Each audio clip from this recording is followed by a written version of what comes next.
안녕하세요. 정혜래 가업승계연구소의 이기호 수석연구원입니다. 반갑습니다.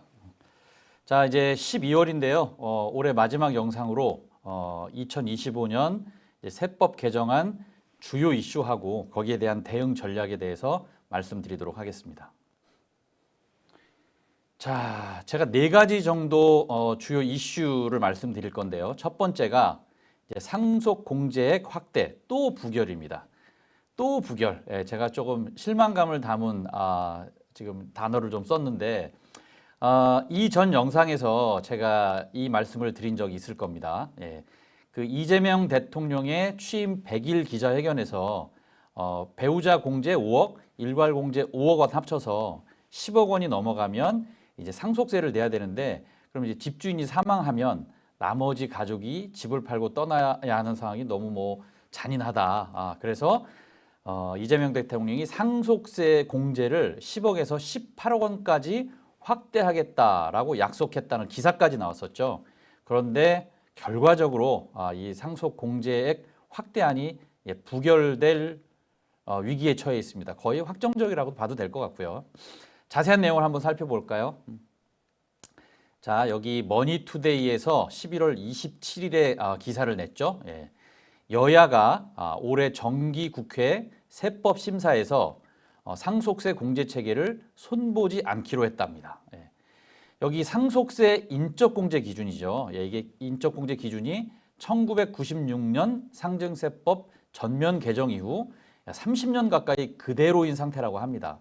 그래서 이 때문에 자산 가치 변화를 반영하지 못한다는 비판이 많이 제기돼 왔죠. 특히 그 일괄 공제하고 배우자 공제가 각각 5억 원인데 합쳐서 10억 원이죠.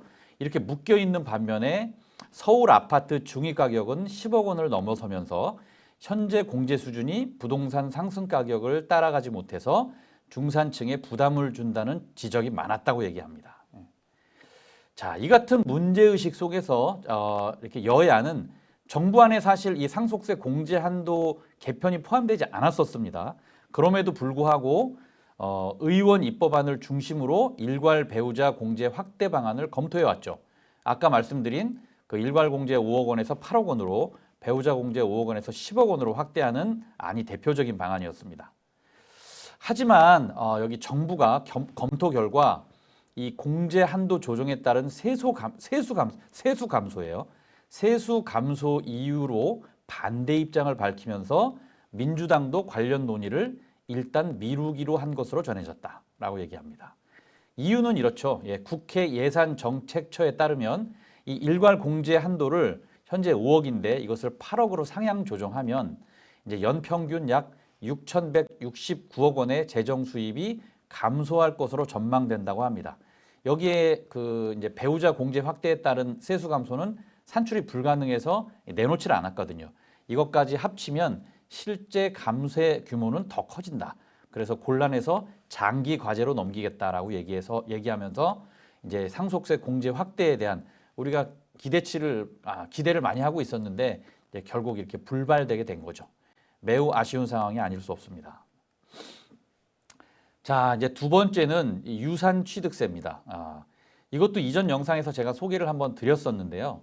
이제 기획재정부가 2025년 3월 12일에 안을 낸 거죠. 유산 취득세 도입 방안을 내고 있었습니다. 자세한 내용을 한 번 더 말씀드리면 이제 상속세 과세 방식인데요. 이게 지금 유산세와 유산 취득세 두 가지 방식으로 구분이 됩니다. 첫 번째 유산세 방식인데요. 이것은 사망자의 전체 유산을 기준으로 과세하는 겁니다. 현재 우리나라가 택하고 있는 방식이고요. 각자 받은 재산에 관계없이 내야 할 전체 세금이 결정되어지는 거죠. 반면에 유산 취득세는 어떤가요? 상속인들이 취득한 각 상속 재산별로 과세를 하는 겁니다. 그래서 각자 받은 재산에 따라서 세금이 결정되어지기 때문에 과세 형평성이 개선된다. 이거 무슨 소리냐면 이제 납세자 입장에서는 세금이 줄어들게 됩니다. 이게 과세 관청 입장에서는 세금이 줄어들게, 그러니까 걷어야 될 세금이 줄어들게 되는 상황이 되는 거죠. 자, 그런데 각국의 동향은 어떤지 한번 보면 우리나라는 유산세 방식을 택하고 있다고 그랬죠. 우리나라뿐만 아니라 미국이나 영국, 덴마크 등이 유산세 방식을 선택하고 있고 이 유산 취득세 방식을 선택하고 있는 나라는 뭐 일본, 프랑스, 독일 등 대부분의 국가입니다. 그래서 상속세가 있는 OECD 국가 대부분은 이 유산 취득세 방식을 선택하고 있고 이것이 합리적이라고 보고 있기 때문에 우리나라도 이제 유산 취득세 방식을 고려하고 있었었죠. 그런데 지난번 영상에서는 제가 그렇게 말씀드렸습니다. 이 상속 공제 확대안이 나왔기 때문에 이 유산 취득세안은 일단 보류될 가능성이 크다라고 말씀을 드렸는데 결과적으로는 이 두 가지가 다 뭐 부결이 되고 그다음에 보류가 되는 상황이 된 거죠. 마찬가지로 머니투데이의 11월 26일자 기사를 보면 이렇죠. 국회 재정위원회 조세소위원회가 25일 상속세 체계를 유산세에서 유산 취득세로 전환하는 방안에 대해서 논의를 했었는데 당장 추진하기는 어렵다는 결론을 내렸다고 합니다. 역시 이유는 같습니다. 개편 시에 약 2조 원 가량의 세수 감소가 발생하는 만큼 조세 중립적으로 구조를 다시 설계할 필요가 있다라는 판단에서 이렇게 결정했다고 합니다. 중요한 건 이 세수가 감소함으로 인해서 우리가 기대했던 이 상속세 공제 확대안도 이제 부결이 됐고 그것이 안 된다면 이 유산 취득세라도 통과가 됐어야 되는데 이것마저 보류됐다. 이런 아쉬운 뉴스를 제가 말씀드릴 수밖에 없는 상황이네요. 자, 그렇고 이제 세 번째는 요즘 핫하게 이슈가 되고 있는 이제 자사주 얘기입니다. 아마도 이제 세법 개정안이 올라온 것 중에 이 자사주가 가장 핫할 것이라고 보여지는데 이제 자사주 소각을 의무화한다는 내용이죠. 여기 조선일보의 역시 11월 25일자 기사를 보면 이렇죠. 핵심 내용은 이렇습니다. 자사주를 취득하게 되면 앞으로 1년 이내에 소각을 강제화할 것이고 법이 시행되기 이전에 보유했던 자사주는 어떻게 될 것이냐. 6개월을 유예해 주겠다. 유예지 결국은 소각을 의무화하겠다는 얘기입니다. 1년, 그다음에 기존에 취득했던 자사주는 1년 6개월이 되는 것이죠.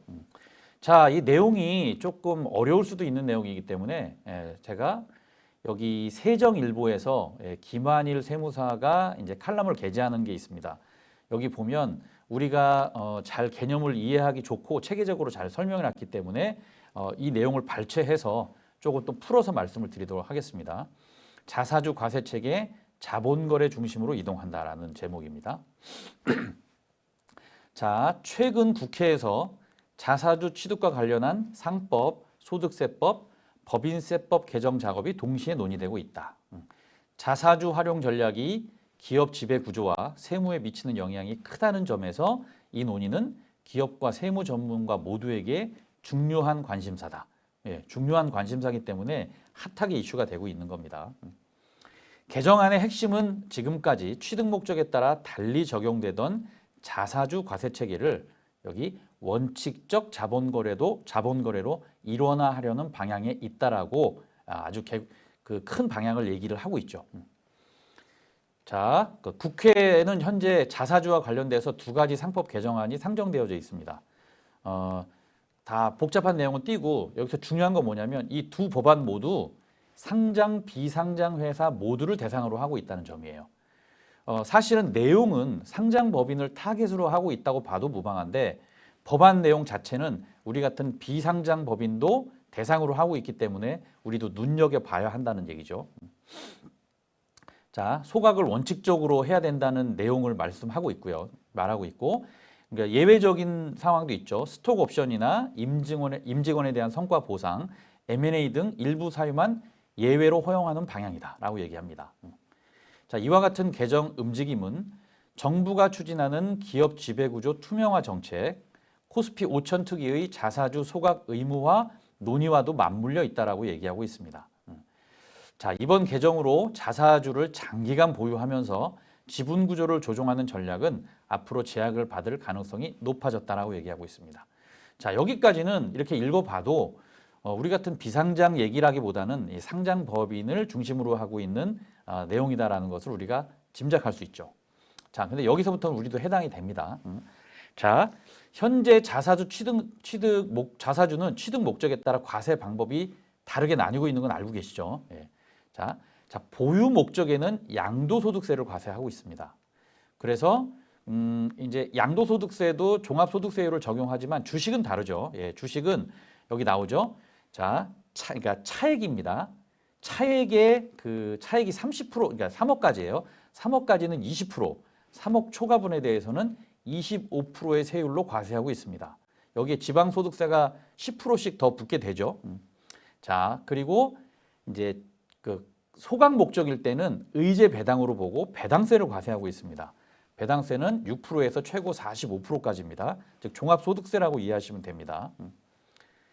자, 이처럼 동일한 자사주 취득이 목적에 따라 세부담이 현저하게 달라지죠. 왜냐하면 위에 잠깐 보시면 이제 양도세로 과세하게 되면 최고 25%죠. 그런데 이제 배당세로 과세하게 되면 최고 45%가 됩니다. 세 부담이 아주 거의 배 이상 차이가 나게 되는 거죠. 자, 달라져서 납세자와 과세 당국 사이의 취득 목적 판단을 둘러싼 분쟁이 지속되어 왔다라고 얘기하고 있습니다. 자, 이 논쟁은 2011년 상법 개정 이후로 더욱 심화되었는데, 자, 개정 전에는 자사주 취득 목적이 제한적이었죠. 그런데 개정 후에는 이제 취득이 허용되었고, 그 다음에 처분 규정도 삭제가 됐어요. 그래서 보유가 가능해졌어요. 그래서 실질 목적 판단이 모호해졌기 때문에 굉장히 더 분쟁이 지속되었었습니다. 자, 이 세법 개정안은 이 오랜 논쟁을 정리하고 자사주 과세를 명확히 하려는 취지라고 합니다.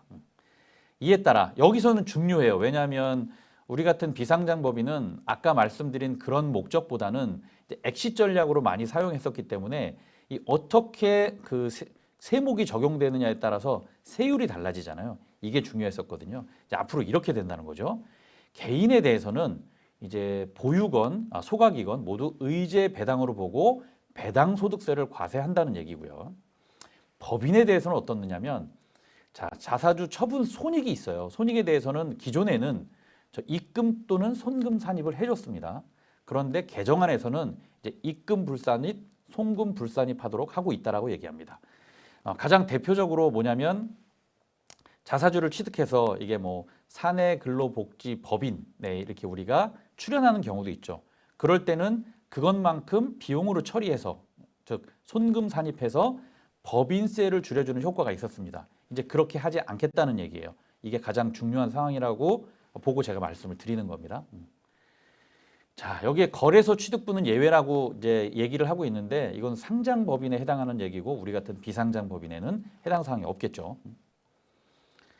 자, 그래서 이러한 개정안에 대해 이제 마지막입니다. 국회 기획재정위원회 전문위원 보고서에서는 세법 개정안은 상법 개정안과 함께 통과되는 것이 타당하다는 의견이 제시되었다고 합니다. 그래서 사실은 이 법 개정이 패키지로 진행될 가능성을 높게 보고 있습니다. 따라서 이제 자사주를 활용해서 지배구조 안정, 경영권 확보, 스톡옵션 부여, 지분구조 조정 등을 준비 중인 기업들은 자사주 취득 및 사후 계획을 마련해야 한다. 향후 대부분의 자사주 취득이 중요합니다. 의제 배당으로 전환될 경우 이제 1월이라고 보여지죠. 세 부담이 이제 양도세가 아니라 배당세로서 세 부담이 커질 수 있으므로 스톡옵션 구조 등 사후 절차까지 함께 검토해야 한다라고 이제 이 얘기를 끝맺고 있습니다. 자, 얘기를 5페이지에 걸쳐서 이제 말씀을 드렸는데 우리 같은 비상장법인은 주로 엑시트 전략으로 사용했다고 말씀드렸잖아요. 예. 자, 그래서 기억해야 될 거는 이겁니다. 자, 여기 그 주주들이 있습니다. 주주들이 법인에게 본인들의 주식을 양도합니다. 뭐 대표님이 법인에게 주식을 파는 게 되겠죠. 그렇게 되면 그 법인은 자사주를 취득하게 되는 거죠. 자, 이것을 보유한다고 가정해 보겠습니다. 자, 어쨌든 주식을 양도했으니까 그 대가를 줘야 되겠죠. 대가를 지급합니다. 가령 예를 들어서 이 주주들이 이제 액면가 1억 원어치를 팔았는데 그때 시가가 뭐 10억 원이었다고 하면 10억 원을 받게 되겠죠. 차액이 무려 9억 원이나 나오게 되는 거예요. 자, 현행 법은 어떻게 되어져 있냐면 이렇게 보유하고 있을 경우 양도세를 과세한다고 말씀드렸습니다. 그래서 그러니까 3억까지는 20%죠. 차액이 9억이었습니다. 그래서 3억까지는 20%의 세율로 과세가 되고 3억을 초과한 분은 어떻게 되죠? 6억이 되겠죠. 6억에 대해서는 25%가 과세됩니다. 그런데 이게 개정안은 어떻게 되죠? 이제 양도세로 과세하는 것이 아니라 전부 의제 배당으로 보고 배당세를 과세한다고 합니다. 이렇게 되면 배당세율은 이제 6%에서 최고 45%까지입니다. 거의 20% 가까이 더 뛰기 때문에 이 세율 차이가 거의 배가 되는 상황이기 때문에 이게 막대한 차이가 생겨서 문제가 생기게 되는 거예요.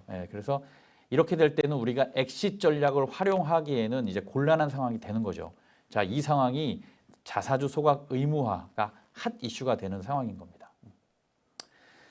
자, 좀 아쉽게 됐는데 자사주도 이렇게 이제 상황이 이렇게 변동되어져 가고 있는 것이고요. 마지막 네 번째 이슈는 뭐냐면 감액 배당에 대해서 배당 소득세를 과세한다는 얘기인데 자세하게 한번 감액 배당이라는 내용부터 살펴볼게요.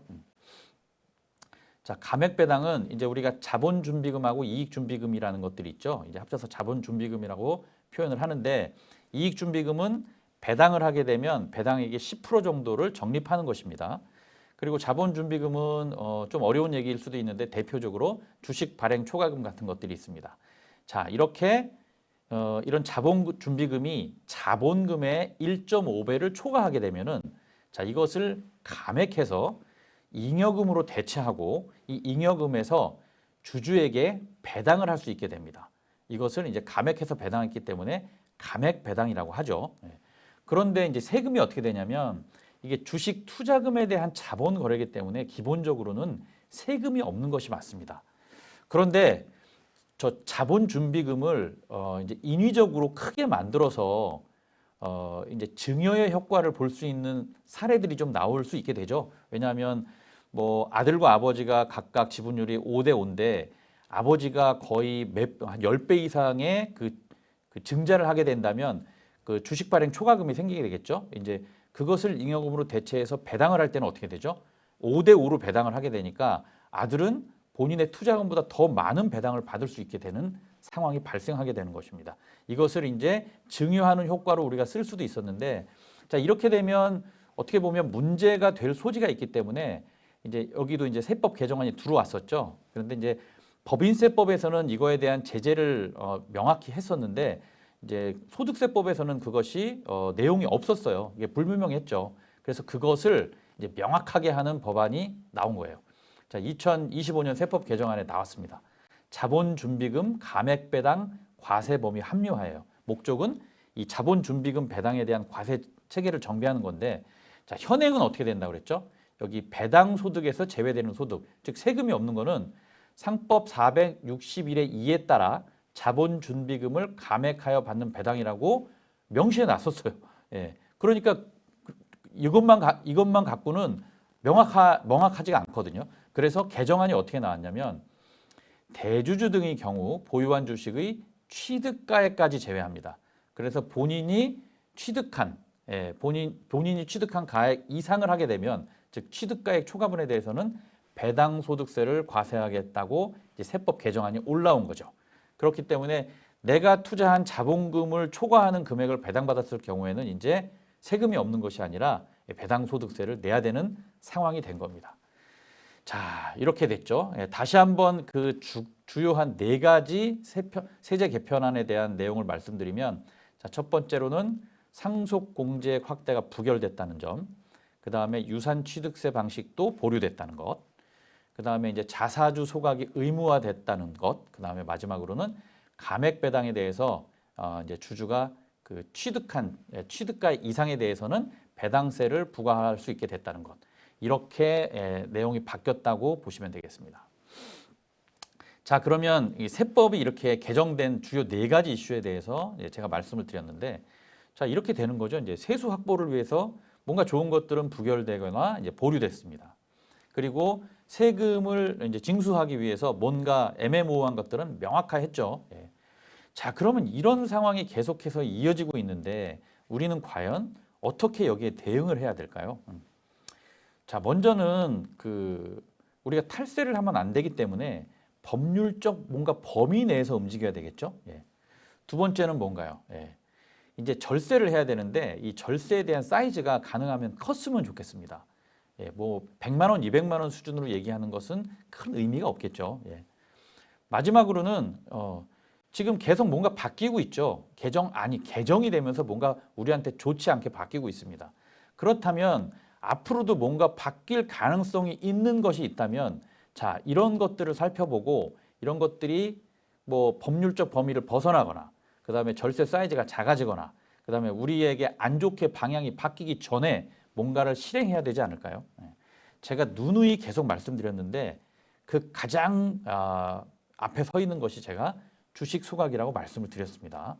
자, 왜 이 주식 소각이 우리가 이 세법이 개정되면서 우리한테 좋지 않은 환경을 우리한테 이렇게 주고 있는데 거기에서 주식 소각이 중요한 것인지 한번 살펴보겠습니다. 자, 먼저 이것을 이해하기 위해서는 주요 개념을 한번 이해해야 되는데 제가 좀 쉽게 설명을 드리겠습니다. 여기 남편이 있습니다. 아버지 혹은 남편이에요. 남편이 부동산이 있어요. 예, 부동산을 1억에 취득했는데 지금 세월이 지나서 이게 6억이 됐습니다. 자, 그래서 이것을 팔려고 그래요. 타인에게 이제 팝니다. 매각, 양도죠. 자, 양도를 하려고 그랬더니 양도 차익이 나오잖아요. 6억이 됐으니까 취득가 1억에서 6억을 빼면 5억의 양도 차익이 발생하고 여기에 대한 양도세를 내야 되는 상황입니다. 세금을 내기가 세금이 좀 클 거거든요. 좀 난감합니다. 그래서 이분이 어떤 방법을 썼냐면 이 방법을 썼죠. 본인의 배우자에게 배우자 증여공제 6억을 활용해서 이 아파트를 증여를 했습니다. 즉 이제 현재 시가가 6억이니까요. 예, 증여할 때는 시가가 기준이죠. 6억을 증여했는데 증여공제가 6억이에요. 저 6억까지는 세금이 없다는 거거든요. 그래서 증여세 없이 6억을 배우자에게 증여했습니다. 자, 이 배우자가 증여받은 6억의 부동산을 타인에게 다시 매각합니다. 즉 양도하는 거죠. 그러면 양도 차익을 봐야 되는데 자, 증여가 6억, 그다음에 양도가 6억 차익이 없어요. 그래서 역시 양도세 없이 이 부동산을 팔아서 결국은 5억의 이익을 양도 차익을 취했습니다. 자, 세금 없이 이렇게 지나가니까 국가에서 이것을 가만 놔둘까요? 예. 이것을 방지하기 위해서 이제 양도세 2월 과세 이제 개념이 들어오는 거죠. 즉 증여받은 후에 어느 일정 시간 이후에 양도해야 증여시 취득가액, 즉 증여가액을 인정해 주겠다는 얘기예요. 세금 없이 이렇게 하는 것을 인정해 주겠다는 얘기죠. 자, 이것을 이제 법으로 들어왔는데 이게 3년에서 5년, 5년에서 10년으로 늘어난 거예요. 좀 더 구체적으로 보겠습니다. 자, 아까 그렇게 해서 부동산으로 그 세금 없이 그 양도하는 것을 원천 봉쇄했다고 보면 되는 겁니다. 여기 이것은 2024년 세법 개정안인데요. 양도소득세 2월 과세 적용 대상 자산 확대가 들어왔습니다. 자, 여기 한번 복습할 겸 볼게요. 여기 그때 2024년 당시 현행은 어떻게 됐냐면 양도소득세 2월 과세 적용 대상 자산을 이렇게 명시를 해놨습니다. 뭐냐면 양도일 전 10년 이내 증여받은 토지, 건물, 부동산 취득권 등이에요. 이게 뭐냐면 배우자 배우자 혹은 직계 존비속으로부터 증여받은 자산을 양도하는 경우 증여자의 취득가액을 기준으로 양도 차익을 계산하겠다는 거예요. 즉 아까 같은 경우는 뭐냐면 증여자는 남편이겠죠. 그러니까 증여자는 남편이고 수증자는 이제 부인이 되겠죠. 증여자가 취득가액이 얼마였죠? 아까 1억이에요. 1억으로 양도 차익을 계산하겠다는 건데 10년 안에 증여받은 것들은 그렇게 하겠다는 거예요. 근데 10년 이후에 하면 증여받은 증여가액으로 하면 된다는 거예요. 6억에 사서 6억에 파는. 그래서 양도 차익이 없는 것으로 갈 수가 있는데 10년 이후에 해야 되니까 이 부동산의 가격이 변화가 있겠죠. 예, 가격 차이가 나올 수밖에 없기 때문에 이 부동산 등으로 세금 없이 이제 양도하는 방법은 쓸 수가 없는 거예요. 자, 그런데 2024년에 개정안이 나왔어요. 그동안 여기 주식이 없었거든요. 적용 대상에 주식을 추가하는 거예요. 즉 양도일 전 1년 이내에 증여받은 주식 등이 포함됐습니다. 그래서 이거 2025년 올해죠. 올해 1월 1일 이후부터 증여받은 것들은 다 여기에 해당이 되는 겁니다. 자, 여기서 중요한 방점은 뭐냐면 주식이 들어갔다는 것과 1년 이내라는 거예요. 여기도 뭐냐면 1년 이내에 증여받은 것을 이제 양도할 경우, 즉 주식을 법인에 양도해서 자사주로 가서 뭐 소각할 경우 그렇게 될 경우 어떻게 되죠? 예, 내가 받은 현재 시가가 아니라 남편이 나에게 증여했던 남편이 최초에 취득했던 취득가로 취득가를 최초의 가격을 계산하기 때문에 그 1년 이내에 이것을 처리하게 되면 양도 차익이 발생할 수밖에 없어요. 그런데 여기 잘 보세요. 지금 1년 이내잖아요. 1년 이내면 그 좀 조정할 수가 있거든요. 그 인정되는 범위 내에서 우리 30% 정도를 얘기하고 있는데 그 안에 들어오면 양도차익 발생 없이 우리가 주식 소각을 진행할 수 있었습니다. 그래서 세금 없이 6억을 배우자 증여공제를 활용해서 이제 감자라든가 이익 소각으로 우리가 처리를 해서 엑시트 전략을 펴왔었죠. 자, 그런데 언제나 선제적 조치가 필요하다고 그랬잖아요. 지금도 여러 가지 세법 개정안을 제가 4가지 중요 이슈를 말씀드렸는데 좋게 된 거 하나 없죠. 예. 앞으로도 이게 어떻게 바뀔지 모른다는 것을 우리는 예측할 수 있어야 됩니다. 지금 1년이지만 이것이 3년 혹은 5년으로 아니면 더 심하게 부동산 등과 같이 10년으로 늘어날 수도 있습니다. 그렇게 된다면 우리가 지금 진행하고 있는 이 주식 소각 엑시트 전략은 활용할 수 없게 되는 거죠. 그래서 누누이 말씀드리지만 우리 대응 전략 중에 가장 실익이 있는 방법은 제가 주식 소각이라고 말씀드리는 거고 지금 대표님들 그 재무제표를 열어보시고 지금 주식을 소각할 수 있는 상황이 된다라고 판단되어지면 법이 바뀌기 전에 라인 나우 해야 된다는 내용을 오늘도 역시 말씀을 드립니다. 자, 컨설팅을 하는 이 컨설턴트의 입장으로서는 앞으로 상황이 어떻게 변화될지 그다음에 바뀔지 예측을 하고 선제적 조치를 취하는 것이 가장 중요하다고 제가 말씀을 드렸고 오늘도 그 차원에서 주식 소각이 우리의 대응 전략 중 가장 최고이고 지금 법이 바뀌기 전에 실행해야 될 중요 전략이라고 말씀을 드리면서 오늘 영상도 마무리하도록 하겠습니다. 자, 시청해 주셔서 감사합니다. 고맙습니다.